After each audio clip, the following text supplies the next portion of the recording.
Hey everyone, it's Emily. Welcome to Mama from Scratch. Today I am sharing with you 15 more holiday home hacks to make this Christmas season easy and fun for you. If you missed my first hack video, it'll be linked in the description box below. You guys loved it and it's filled with lots of tips and tricks to make this holiday season a little bit easier on you. And this video is no different. We've got homemade gifts, gift wrapping ideas and hacks. We got holiday entertaining tips and tricks, and of course some recipes that I hope you guys will enjoy and love. I want to say a thank you to Cricut for partnering with me for today's video. I absolutely love working with them and being able to share more ideas with you all. So with that, let's go ahead and get started with these 15 holiday home hacks. Holiday hack number 1 is for gift wrapping. You can get a 3-pack of the boxes at Dollar Tree for $1. They have lots of different sizes as well. You're going to take the box and you're going to fold it down to the bottom edge. Then you're going to flip it over to the other side and fold it to the bottom edge and make a crease on that side. Now you have 2 creases right in the middle of your box. You're going to cut down those creases on the inner part of the rim, I guess you could call it, and then you're going to take whatever gift you might have in there that's smaller than you would need for a normal size box. You're going to tuck the bottom edge in and the top edge is going to go around just like a normal box. You can add tape and voila, you have a really cute custom gift box that is perfect for smaller items. Hack number 2, we're going to be making our own Mercury glass ornaments, but they're not glass, they're shatterproof. So you're going to need hammered, you're going to need the metallic spray paint and black spray paint. I had all these on hand so I didn't have to go out and buy them, so you use what you got. You are going to spray a couple spritz of the hammered spray paint into the ornament, and then you're going to take half water, half vinegar solution, and you're going to spray that in just a little bit, and you are going to swirl that around, and it helps the paint spread.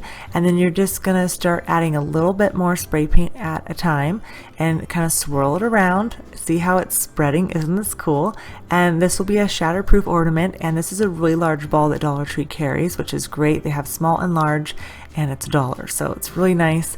And then you're going to empty that out. You're going to spray a little bit of the metallic gold in there with a little bit of the water and vinegar solution. Swirl that around. You can see how that color's adding to it. Spray a little bit more and just keep on adding those layers. And then you're going to add a little bit of the black spray paint in there, and then once you're done, you're going to shake it all out and blow dry it so it's all nice and dry. You're going to add the top back on, and then to spruce it up you can add some velvet ribbon as the holder, and it's so pretty. Look how good this looks, and I don't have to worry about this dropping because it won't break. For hack number 3, we're going to go into Cricut Design Space, and I went ahead and just typed in the images Christmas gift tags, and you can see how many came up. There's quite a bit to choose from. So pick your heart's desire, and then you're going to duplicate this however many that you need. It just makes printing this out so much easier. And I'm going to go ahead and separate those at an equal distance, that way you can cut it all. And then I'm going to go to the right and start closing the eyeballs on the part that has the writing so that I can put my own writing in there. Now the paper I'm using for this wouldn't write on, so I wanted to cut out the design and have it say Merry Christmas. So I went ahead and typed that out, and then I duplicated those. I highlighted them all and attached them, and now I'm going to be using this really thick cardstock that's metallic. It's so pretty.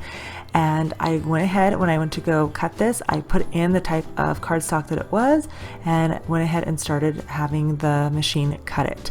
I am using the Cricut Explorer 3. I love this machine. I also have the Cricut Maker and the Cricut Joy. All of them do a fantastic job and would make great Christmas gifts.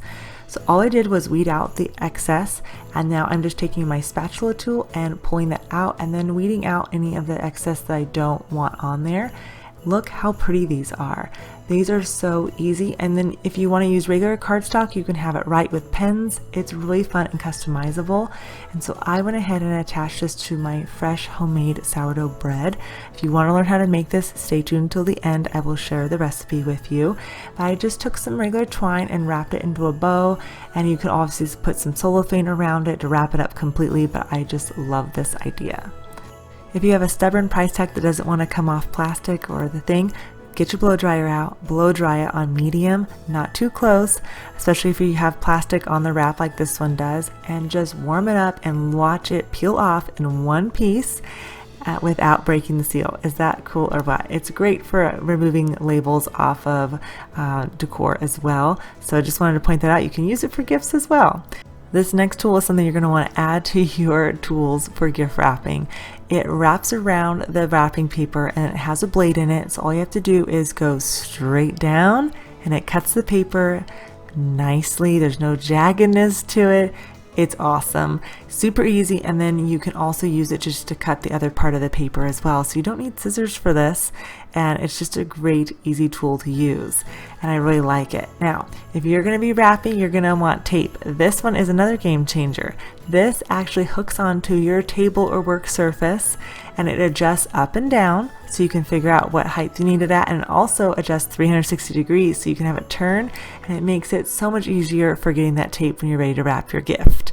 Now, something to do if you don't have enough wrapping paper is to turn the wrapping paper opposite of the package, and then you're going to fold in each side, and you end up getting enough paper that you wouldn't have had before to wrap the gift, and it makes it super seamless. And of course they make double-sided tape so you don't have to see the tape, but for this I didn't have it. But look how nice this package turned out, and I didn't have enough paper for it to begin with. You know what I'm saying? Trying to give you some ideas here if you're short on paper. Number 7 is to make your own bow. This is so fun, and my kids absolutely loved it. They call these fishies. So you're going to fold the paper in half, craft paper, and then you're going to cut out the design. I cut it out wider and then went in and then went out wide so it looks like a fish. But you're going to make sure that you don't cut both ends. And then you're going to open up the fish and you're going to cut on one side and then the opposite side of the tail so that you can lock them together. And then you're going to press it in, and you have a bow. How adorable is this? You can use double-sided paper as well, add a little bit of tape to your package. How adorable is that? And then you can add your personalized gift tags that you already made with your Cricut machine if you wanted to, or name tags. You can have so much fun with this, and you can use different craft papers as well to add and make your bows look even bigger.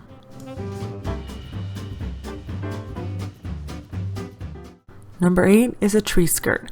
Don't go out and buy one if you don't have to. Use a blanket to wrap around your tree. It makes it fluffy, and you can customize the color of it, and plus you're using something you already have. And to make it a little bit fluffier, you can add another blanket or some scrap material. This is material that I got at Joann's years ago, and I've used it for a tree skirt every single year. You can use it as a blanket if you want to. It's perfect. And you just wrap that around the tree, layering it, and you're giving that tree a cozy feel, and you can customize the color of it without having to break the bank or spend any extra money on anything. Holiday hack number 9 is to bring the outdoors in. So you're going to grab a cotton swab or a Q-tip and grab a little bit of cotton off of it. You're going to add your favorite outdoor essential oil like fir or firewood or something and add it to your tree, and now it will smell amazing and like a real tree. Holiday hack number 10 is to get your napkins for the party. Fold it into a triangle and then fold it in again. And now you're going to flip it over. And if you have fringe, great. If you don't, it's okay. And don't worry about it being wrinkled for this, okay? This is just for the video. You can iron them or steam them if you needed to. But you're going to fold it in to basically almost like an X. You're going to take your napkin ring and pull that on to the one side and center it. And you're going to pull that down, adjust it, and you have an adorable napkin bow. How easy was that?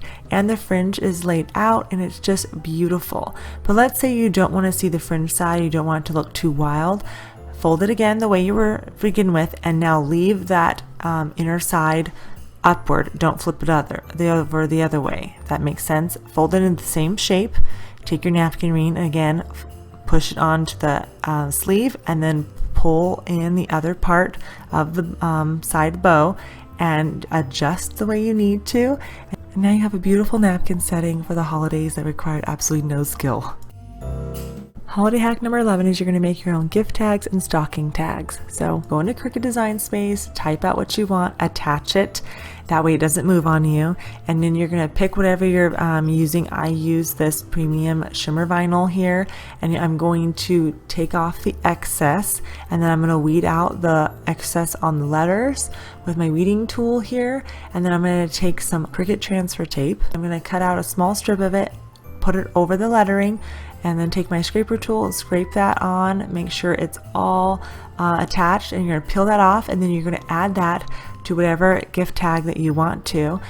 These are found at the Dollar Tree, these cute snowmen. They have trees, and then you're just going to press that on, and this is so pretty because it's a metallic red and it has that shimmer to it. It's gorgeous. So now you have a personalized name tag for a gift, or you can use this for a stocking tag. So I wanted mine to stand out a little bit more, so I painted the snowman black, and then I again repeated the same process as I did before, peeled off the contact paper, and now I have an adorable stocking tag that I can personalize. You can give these as gifts. It is so fun to be able to personalize your own gifts.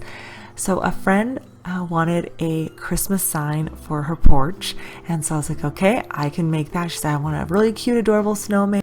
I showed her some fonts, and she showed me a picture of what she wanted, so I said, I can make that for you. So I traced out the snowman, used some orange and white to dilute the orange for his nose, and then I just took some Waverly white chalk paint and started painting the body of the snowman. And of course you can use Cricut and have Cricut cut out a vinyl snowman for you, so you don't have to paint it all if you don't want to, or you can use it as a decal and get that whole shape. Cricut has so many different designs. All you gotta do is type into the images what you want, and they'll pull up hundreds if not thousands of ideas for you. I will of course leave my Cricut items linked down in the description box below, so you guys can grab those along with my favorite tools and everything. Cricut makes so many great items. They make a great Christmas gift because it's a gift that keeps on giving. You can use it to make gifts, to create customized tags and cards for people on special holidays and birthdays, but you can also use it to make organizing your home so much easier. It's just a gift that keeps on giving, and it's wonderful. So I went ahead and went in with two different blues, and I started making a striped scarf for him, and I cleaned up the lines. She did not want eyeballs, she wanted him smiling. Now I ended up going to Cricut Design Space and typed in "Let It Snow" because that's what she wanted it to say, and I picked this one, this is the one she chose. Then I just adjusted the size to the size of my board that I would need, and I'm cutting out a mat. They do make smart vinyl, so you don't even need a mat anymore, but I just used some regular removable vinyl for this, had it cut out the design for me, and instead of peeling off the outer part and leaving the letters, which you can do if you don't want to paint the letters on, I went ahead and weeded out the letters so that I could use it as a stencil. This is completely your choice. I like it painted on, and that's what she wanted versus having it vinyl. So just do what works best for you and your project, or for your gift, whatever you're making. I put some transfer tape on the other side of it, and I peeled off the backing, and I used the one side that was straight, and I used it as a guide. I added it to the top of the sign, and then I just peeled off that transfer tape there, and then I went ahead with my scraper tool and I just made sure all of that vinyl was stuck down nice and tight. That way when I go to paint it, it doesn't bleed onto the other parts. It's okay if there's bubbles on our other parts, we're not painting all of it.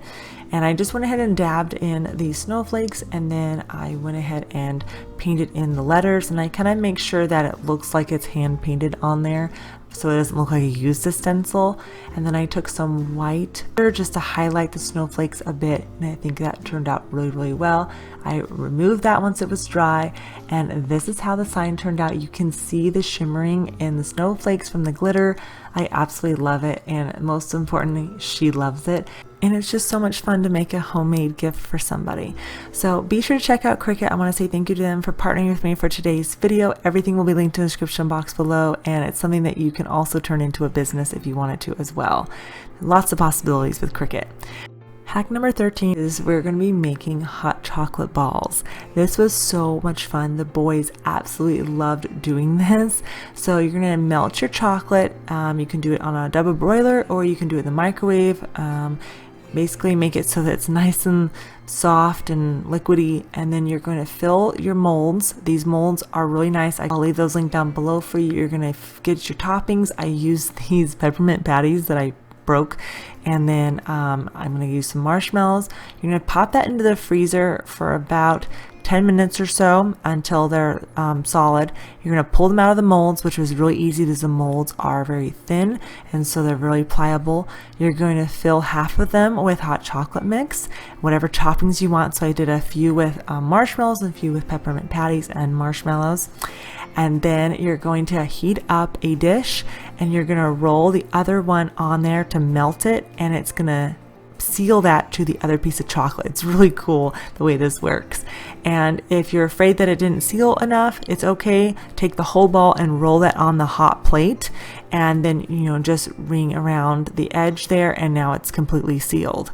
Just be careful if you're going to top it with chocolate that it's not too hot and you do a very thin layer, because it will melt it. I wanted to distinguish which one had the peppermint in it, so I put some peppermint candy on top. You can also add instant coffee to them if you're not into hot chocolate, which is cool. And you're going to seal those, but you'll see here that I put on too much chocolate and was too hot and it melted right through, so it ruined it. So just drizzle a little bit at a time. I marked this one for the coffee, and this is how they look. Really adorable, but this mold is very large. It's 2.5 inches wide, which is too big for their cute little Christmas cups. So I gotta get smaller molds, but it works in regular. So I heated up some warm milk and dropped it in, and it just dissolves, and you just mix it all together. It's so delicious, and it's such a fun thing to do with your kids and have for holiday parties. Number 14 is a treat for the kids for holiday parties. And you can make this for adults too, but you're going to take the biscuits and you're going to cut them in half or to quarters, and you're going to fill them with some mozzarella cheese and roll them into balls. And you're going to make the shape that you want. I decided to do a Christmas tree for this, but since it's Christmas time, and you're going to repeat that until you get the shape that you want. I only used half the can for this. Then you're going to take some olive oil, some fresh garlic, and some basil and brush that all the way on the top. Then take some fresh mozzarella and sprinkle that on top. Bake it at 375 for about 15 minutes or so until it's golden and brown, and serve it up, and the kids will love this, and it's a special treat for them, and it's just something fun for the holidays to do. We are going to be making some easy and delicious dinner rolls that will be great for Christmas and for Thanksgiving or just year round. I have half a cup of hot water. I have a teaspoon and a half of instant yeast, and then about a tablespoon of sugar. You're going to let that dissolve and get happy. I'm scalding 1 cup of milk to 180 degrees, and I'm going to let that cool. I'm mixing 2.5 cups of flour, 3 tablespoons of sugar, and 2 teaspoons of salt. I'm going to mix that all together for our dry ingredients. Then once the milk is cool, you're going to put an egg in it, whisk that together, add in your foamed up yeast mixture. It'll take about 5 minutes or so to get that way. You're going to mix that all together, add wet and dry together, and you're going to mix this. It is going to be a wet dough. This is not a normal roll recipe. It's delicious, and the recipe that I've adapted it from, she actually uses commute flour. So I'll leave her recipe link down below. It's amazing, but I don't have commute flour. I've always done it this way, so I use more flour than she does and a little less sugar, and I absolutely love it. So you're going to mix that, and once it's all together, you're going to cover it and let it sit for an hour till it's about doubled. You're going to flour your surface with about 1/4 to 1/2 cup of flour. See how wet it is? You're going to need the flour.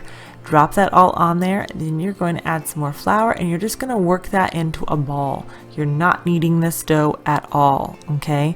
And you're just kind of gathering it together so you can work with it. It gets a little sticky, it's okay. Add some more flour to your fingers. And then once it comes together, you're actually going to flatten this into a rectangle.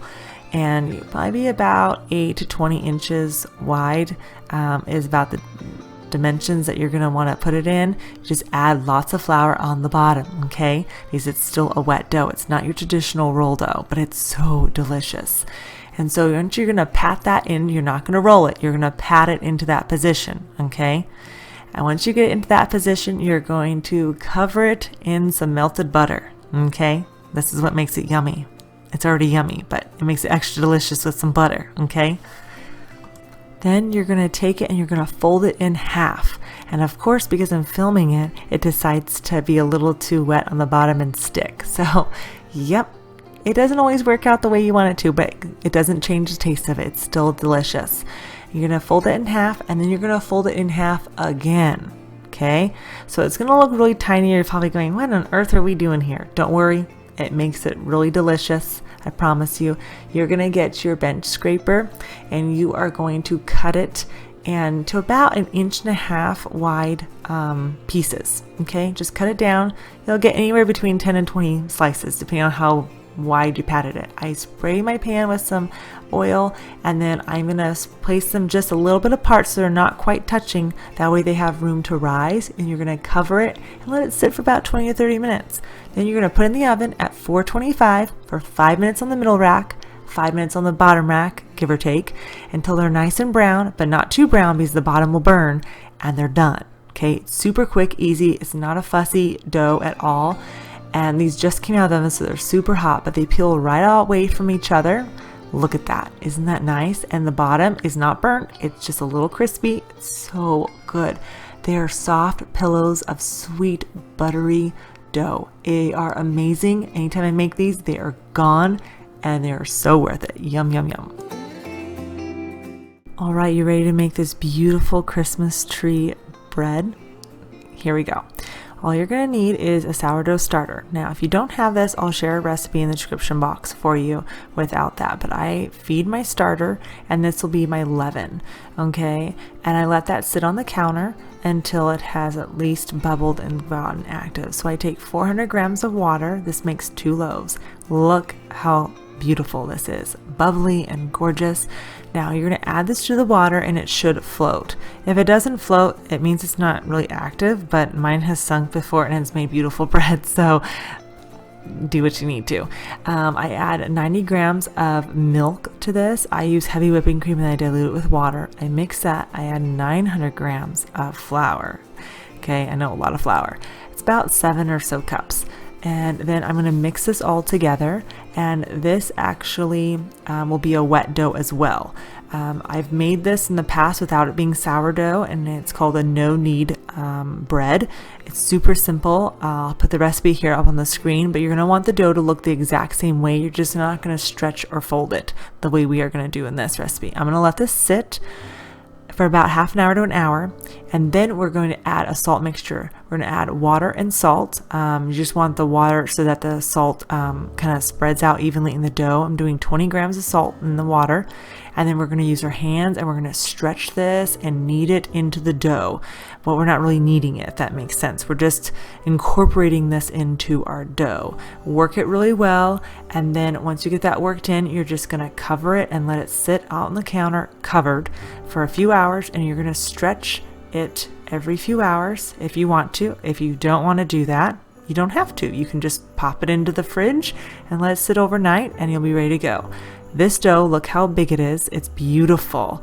Okay, this sat in the fridge, and then I took it out of the fridge in the morning and I let it come to room temperature. And now I'm going to divide it in half with my bench scraper. So this makes 2 loaves. And you're going to start by kind of slapping it out. It kind of builds a little bit of tension in it. I'm learning with sourdough and trying lots of new recipes and things, and it's just a really fun bread to make. So I'm going to fold this over and then fold it over again and kind of make it into, I don't know, not an envelope, but you kind of get the idea. You can see what I'm doing here. And then I'm going to fold it over. You're not adding any more flour, and you're going to kind of pull it, and you're going to build that tension on it by pulling it towards you without any flour. It's really neat the way this works. Then you're going to get your batten and you're going to lightly flour it, and you're going to add the dough into that. Usually you do seam side up, but I put it down, so it's fine. It'll be just fine. And cover it and let it sit there for a little bit. And now I'm going to do the same thing to the other piece of dough, and this time we're actually going to make this flavored. So I'm doing a cinnamon sugar. My boys love this. It's so good, and the sour taste to it is delightful. But this is actually going to be done in a bread pan versus the Dutch oven. So I'm spreading that out, adding some cinnamon sugar. I don't measure, okay, just do to your heart's content. You're going to fold that over, and then you're going to add some more brown sugar on top of that. Okay, if you don't do that, you're not going to get as many layers of the brown sugar and cinnamon on there. So let's do what you want to do with that. But you have to be careful with this, because when the brown sugar pops out, it's going to burn in the pans. We don't want that. We're going to try to get this into a loaf pan shape without doing too much wrong to it. You're gonna butter your pan. Sourdough does not like metal. So you buttering it prevents it from interacting with it. And you're gonna cover that and let it rise to about double. It takes a few hours. You're gonna bake that at 425 for about 25 to 35 minutes depending on your oven. Look at this, it's so beautiful. Let it cool. You're gonna cut it open, and this is the most delightful bread you will ever have. It is so, so good. So definitely recommend this, and you can wrap this up and give this as a gift. You can make it for the holidays. It's wonderful, and it's something fun you can do with your family, which is the best part about it. Now, for our other loaf, after that sat, I let it sit out at room temperature a little too long. You can also set it in the fridge like this, but you're going to cover it with some flour on top, and this is to help bring out the design. I get my razor blade here, and I'm going to cut this and to triangle shapes almost, and you want the cuts to be slightly deeper so that it leaves a scoring line in the bread. Okay, and I cut a little bit too many, especially in the middle, so it spread out a little bit too much on me. I'm still learning as I go, but it's so much fun to make these. And now I'm just going down in diagonal lines here, making like a Christmas tree design. Okay, and we're going to go up and down, and then I took the scissors and I cut this in. The lady's recipe that this is delightful. She's so much fun to watch. She's on Instagram. Her name's Ash, and you have to follow her if you're into bread making. You'll love it. And so I'm learning from her as we go, and I still have a lot more to learn. But you put it in your Dutch oven that's been in the oven, heated up for 500 degrees for 20 minutes with the lid on. You take the lid off, put it back in for another 15 minutes, and it's going to come out beautiful golden and brown. And because we did the flour, you can see the Christmas tree shape. It's so pretty and festive. Here it is with 5 triangles, so I'm getting better as I go. I hope you guys can make some homemade bread. There's just nothing like it, and it's a wonderful gift. Hope you all enjoyed these 15 holiday home hacks and entertaining ideas, and I hope you will be able to try these recipes and make them for your family and friends. If you have any tips and tricks for this holiday season, please leave them in the comments so we can help us all out. I hope you all enjoyed today's video. Give it a big thumbs up, share it with your friends, of course, and be sure to check out Cricut. I hope you guys have an amazing rest of your day. Thank you for spending part of it with me. You can check out my last few Christmas decorating videos and ideas here on the screen and also in the description box below. With that, I hope you have an amazing day, and I'll see you soon.